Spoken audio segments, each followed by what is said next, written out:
So today we celebrate International Mother Tongue Language Day to highlight the linguistic and cultural diversity recognized by the United Nations. This year's theme is Making Language Count for Sustainable Development, emphasizes the role of language in fostering inclusion and equity. Here at Newzroom Afrika, inclusion is something that we value and we fully embrace. And today we ask some of our colleagues, what makes you proud of your mother tongue? And here's what they had to say. Ke motlotlo haholo ka puo ya heso hobane ke kgona ho fetisa molaetsa o leng hore ke batla ho fetisa le maikutlo ke kgona hore ke a bue ke a ntsha ha bonolo ke a hlaisa ha bonolo Sesotho ke puo e monate hampe nka ho hohela mona wa se ka tseba re go hohetse ngwaneso le la re la Sepedi le bosekulu o go fela ge ba go dumedisha ba re ba bina diphoofolo ka moka tša tlhako le borosho tša bokubu le bokwena a e šitale tša go akalla maru ke a letamisha bana ba tšea kgalaka masa a sele go šetše fela ngwana go le go tsetsetsa nna ke Motswana ke rata go bua Setswana se monate mme le ntate le bone ke Batswana ke puo e monate e thelang ilwimi lesixhosa lumnandi linayo nomtsalane kwaye liyaphilisa isixhosa kaloku sohlukile nakwamanye amalwimi loo nto yenzwa ngamahlobo awo sithi sisebenzise izinto ezifana namaqhalo izaci neemfano zandi Ngiyaziqhenya futhi ngiyazigqaja ngokuba umZulu okuwulimi oludumile futhi olukhulunywa kakhulu eNingizimu Afrika kumina ulimi lwesiZulu enye yezindlela echaza ubumina nangemvelaphi yami Ndinonzwa kufara nechirudzi changu shona nekuti ndiro rudzi rwemadzitateguru edu anova akarwira hondo munyika yangu ndinoda kukuratidzai kufara kwandinoita nekudetemba mutopo wangu unova shiri maita hungwe maita matapatira maita chienda nedenga maita shiri yangu ndatenda Ach, foei toch. Dis baie prachtig. Joining us now to discuss the significance of International Mother Language Day is Dr. Mpho Monareng, Director of Language Services at the University of South Africa. Dr. Monareng, a very good morning to you. What went through your mind as you were listening to those clips and my colleagues speaking their mother tongue so proficiently with such pride? It's a really good, Aldrin. I'm very happy. It's pleasing. You might have seen me smiling. Yeah. There's a sense of pride in the job that we've done in inculcating multilingualism across the country. We're really proud of the people that expresses their stance and position towards their mother tongue.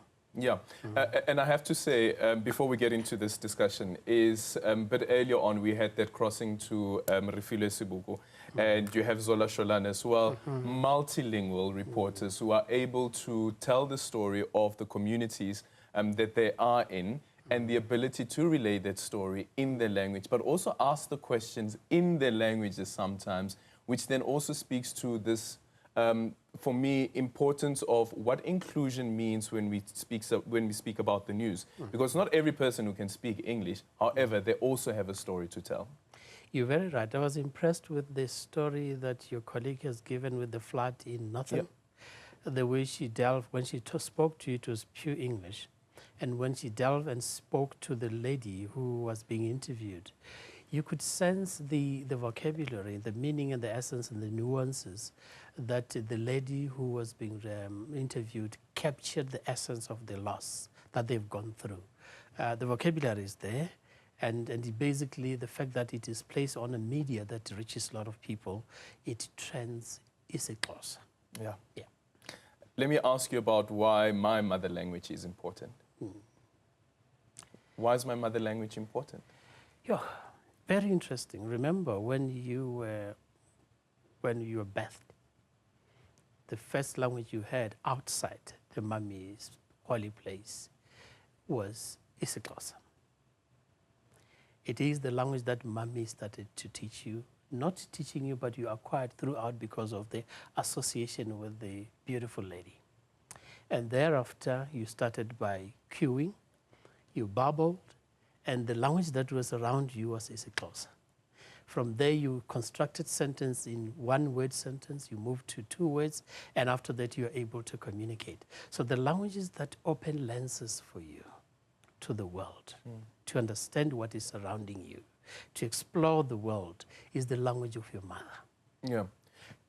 You can go ahead. Yeah, it's the language of your mother. It is the language that takes you beyond the world of not being able to speak. And it improves your thinking capability, and is the language that should see you through. It gives you the lens that is needed for you to look and interact with the world.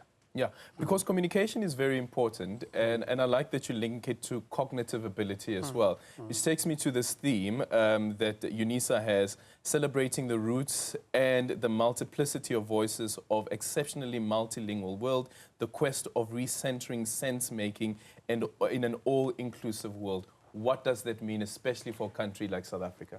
You know, the key point about humanity is that we get destroyed, particularly people that have been placed in a marginalized world for a long time.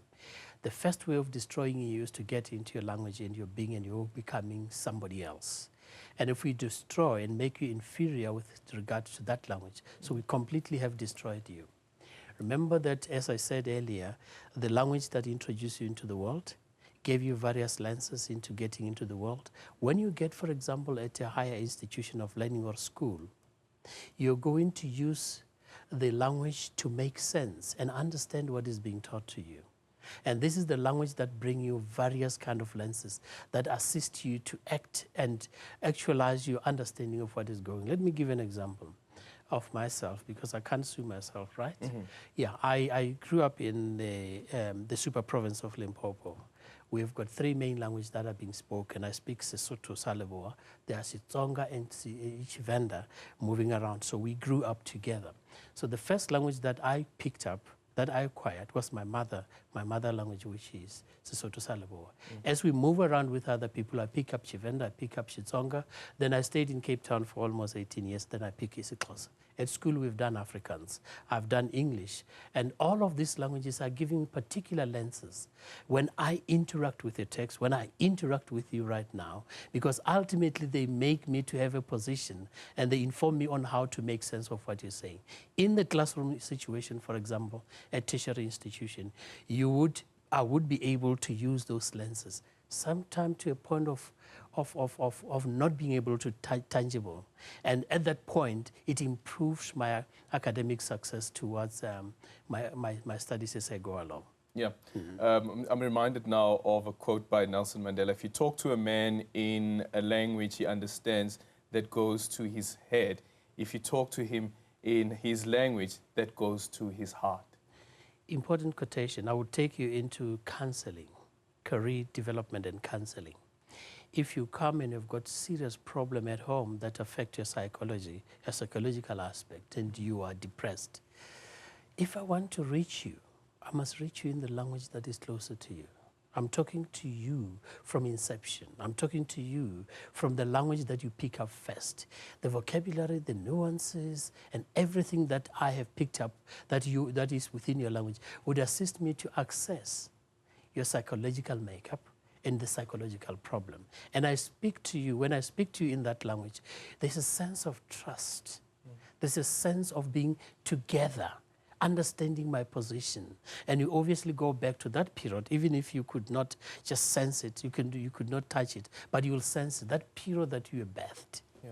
Closer to your mommy. Remember, the mommy are very important, hence the combination of International Mother Language Day. And you know that from your mommy, you'll get solace, you'll get comfort, you'll get life, you'll get advancement. So if that becomes the key point, the language that can mediate that, it's very important, and we need to use that. Yeah. And language also sometimes being used, as we've seen, with warfare, as we've seen with colonialism as well, where language can be used as a tool of oppression and a tool of exclusion. So how do we deal with that particular element? Because sometimes it is still prevalent and sometimes even leads to tribalism. That is very true. I think what I could tell you is it's a linguistic factor, that you give language whatever instruction you want to give it. You invest politically, academically on that very language and give it an instruction to do something. That language will do that. In South Africa, Afrikaans was used to do that. In Germany, you could understand what happened. In the world, to inculcate colonialism, it was English, French, Spanish, and you could have think of any other dominating colonial language. Portuguese, and they were in Portuguese, I forgot that. So they were given, not instruction, they were used as the instrument of a singular monolithic communication to inculcate colonialism. So they did that successfully. So in order for us to get out of that, we then need to go back to our mother languages, indigenous languages, South African or the indigenous languages of the Global South, and give them the power and cachet to operate in this space so that we reverse what has been done with regard to colonialism through language. Everything is mediated linguistically. Because you and me now are speaking, and it's very not nice that the two of us are like English. Yeah. We should have some kind of system within this station to make sure that we include. I see that I'm impressed that incrementally we're doing that in our station, but we need to broaden the scope and increase so that at least these languages are given cachet. If you do not give the language cachet, monetary value, or value in itself, people won't like it, and we're not going to be able to use it. Yeah, this goes to the point that UNESCO raises. One language disappears every 2 weeks. So how do we ensure that we are able to actually promote indigenous languages as well and mother tongue? The language thrives and language survives when you use it. It develops when you use it. There is a fallacy that our languages do not have vocabulary. They don't have resources. That's a fallacy. We do have those. Plenty of that. If the system that we're using and thinking plays that at the periphery, you're not going to use it. But if I continue speaking to you in Sesotho all the time, the language gets traction. The language, the vocabulary develops with the developing world. So if you put it there and said, one day when it is developed, we will place it in the mainstream, that is a la-la land.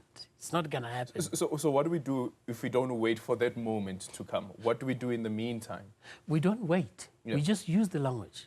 Because the vocabulary is there. You can't tell me that you can't pray in isiXhosa.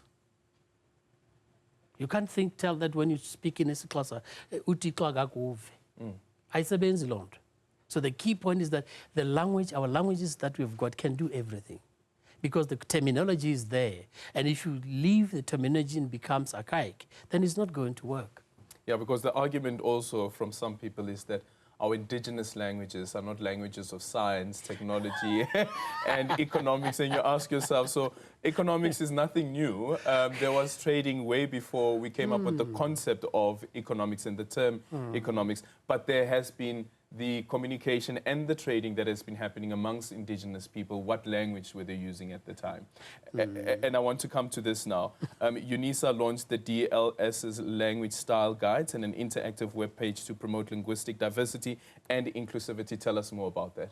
You see, we believe that language needs to get into the mainstream of the university business or any other business.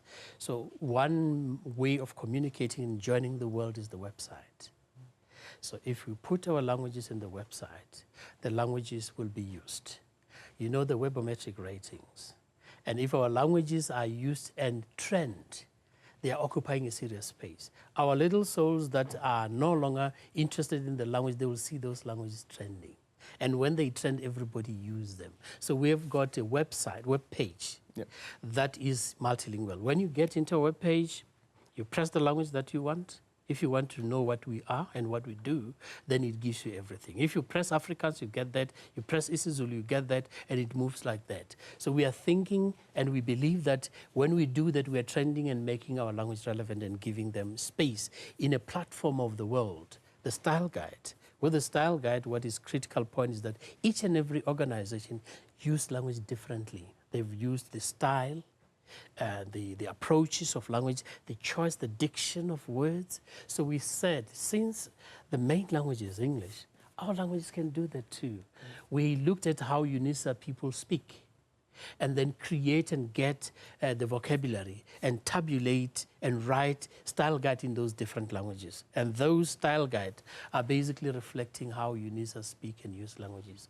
If we speak in isiNdebele at UNISA, you'll find that there's a particular kind of unique register that we're using at UNISA. You go to UJ, you'll find that they're using it slightly different. What we're doing, we are emphasizing issues of language change, movement of the language, and as it progresses with our thinking, it increases the way we speak among ourselves. Yeah.